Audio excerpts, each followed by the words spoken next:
സാങ്കേതിക സർവകലാശാല സിൻഡിക്കേറ്റിൽ അനധികൃതമായി കടന്നുകൂടിയ സിപിഎം നേതാവ് പി.കെ. ബിജുവിനെ നിലനിർത്താൻ കാലാവധി കഴിഞ്ഞിട്ടും സാങ്കേതിക സർവകലാശാല സിൻഡിക്കേറ്റ് പുനഃസംഘടന അനിശ്ചിതമായി നീട്ടുന്നു. കഴിഞ്ഞ ഏപ്രിലിൽ കാലാവധി പൂർത്തിയായ സാങ്കേതിക സർവകലാശാല സിൻഡിക്കേറ്റും ബോർഡ് ഓഫ് ഗവർണേഴ്സും പുനഃസംഘടിപ്പിക്കാതെ അനിശ്ചിതമായി നീട്ടിക്കൊണ്ടുപോകുന്നത് മറയാക്കിയാണ് പി.കെ. ബിജു ഉൾപ്പെടെയുള്ളവർ അനധികൃതമായി സിൻഡിക്കേറ്റിൽ തുടരുന്നത്.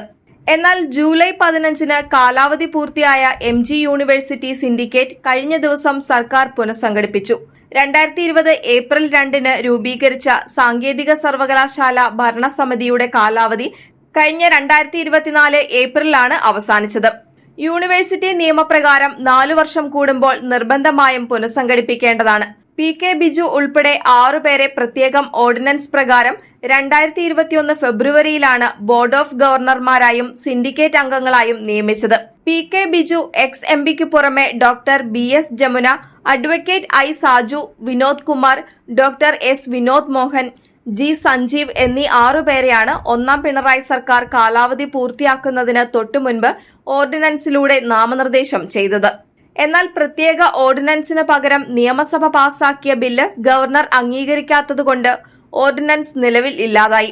സമിതിയുടെ പുനഃസംഘടന വരെ മാത്രമേ നോമിനേറ്റഡ് അംഗങ്ങൾക്ക് തുടരുവാൻ സർവകലാശാല ചട്ടം അനുവദിക്കുന്നുള്ളൂ എന്നതിനാൽ 2021 നോമിനേറ്റ് ചെയ്യപ്പെട്ട പി.കെ. ബിജു ഉൾപ്പെടെയുള്ള 6 പേർക്ക് ഭരണസമിതി അംഗത്വം 4 വർഷം തികയും മുൻപ് തന്നെ നഷ്ടപ്പെടും.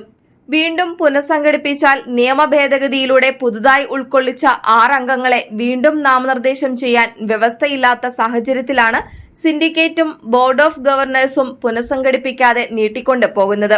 അനധികൃതമായി തുടരുന്ന ബോർഡ് ഓഫ് ഗവർണർമാരെയും സിൻഡിക്കേറ്റിനെയും പിരിച്ചുവിടണമെന്നും സാങ്കേതിക സർവകലാശാല ഭരണസമിതി ഉടനടി പുനഃസംഘടിപ്പിക്കണമെന്നും ആവശ്യപ്പെട്ട് സേവ് യൂണിവേഴ്സിറ്റി ക്യാമ്പയിൻ കമ്മിറ്റി ഗവർണർക്കും മുഖ്യമന്ത്രിക്കും നിവേദനം നൽകിയിട്ടുണ്ട്.